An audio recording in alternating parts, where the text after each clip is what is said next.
السلام علیکم. وعلیکم السلام. وروره زما کفیل په یعنی په ما پسې حروف ورکړي دي، کفیل نه بغیر به حروف ختم شي که نه.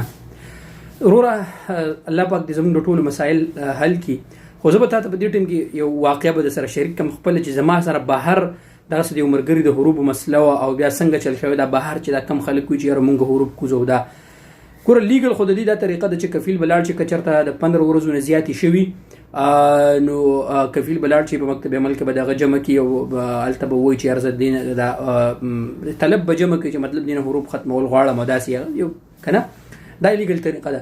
بیا به هغو د هغو خپل پروسس دی چې کله کمپلیټ شي بیا به دوی ته ووایي که نه. دې کې تقریبا 55-56 ورځې 2 میاشتې پورې لګي.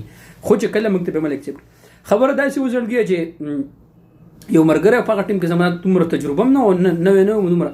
یو ملګری زما هغه پسې حروف ورکړی شو ډېر زیات، هغه په دغه کې و ټینشن کې و. نو یو کس او لکه یقین و که کتاب ورته وایي چې یاره دا خو فرشته ده.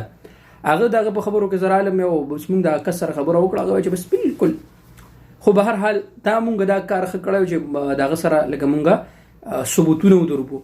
نو هغه زما د ملګري نه پیسې واخیستې او ایس نه هغه حروف د ختم شو، ایس هم نه شو. لهذا وروره ستا دپاره زما بهترینه مشوره دا ده چې د خپل کفیل ته ووایه پې دغه ورته مه وایه چې خطاب ماله مه راکوه، په خپله ولاړ چې په مکتب عمل کې پې دغه جمع که زما د حروف د ختمولو انشاءالله د الله پاک نه امید دی انشاءالله چې ختم بشي د خیره سره انشاءالله. ښه او ورسره اعمال هم وکړه، د الله طرف ته هم رجوع وکړه انشاءالله. صحیح ده.